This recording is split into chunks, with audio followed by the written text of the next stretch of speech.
ഇപ്പൊ എന്താ പറഞ്ഞത്? എന്റെ മോളെ ഇവൻ ബംഗാളികൾക്ക് ഫുഡ് ആൻഡ് അക്കോമഡേഷൻ കൊടുക്കാൻ പോണെന്ന്. Food and accommodation. ഫുഡ് ഞാനിക്കറിയാം, ഞാനിങ്ങനെ പിള്ളേരൊക്കെ പറഞ്ഞ് കേട്ടിട്ടുണ്ട്. ഫുഡ് എന്ന് പറയുമ്പോൾ ആഹാരം, ഈ അക്കോമഡേഷൻ എന്ന് പറയുമ്പം ഇതിലൊഴിക്കുന്ന എന്തെങ്കിലും കറികളാണോ? ഇങ്ങനെ വന്നിട്ടേ ഇത്രേ സുന്ദരിയായ നീ ഇവിടെ നിക്കുമ്പോ ഇവനിനി വേറെ വല്ലതും ആണാ ഉദ്ദേശിച്ചത്?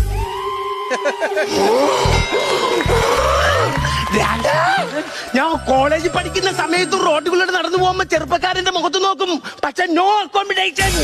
ഞാൻ ബസ്സിൽ കയറി യാത്ര ചെയ്യും, കണ്ടക്ടർ കാണും, ഡ്രൈവർ കാണും, പക്ഷെ നോ അക്കോമഡേഷൻ. നിങ്ങൾ ജോലിക്ക് പോകോ, പോയിട്ട് തിരിച്ചുകൂടെ വന്ന് ആഹാരം കഴിക്കോ, എന്നിട്ട് കിടന്ന് ഉറങ്ങോ, പക്ഷെ നോ അക്കോമഡേഷൻ.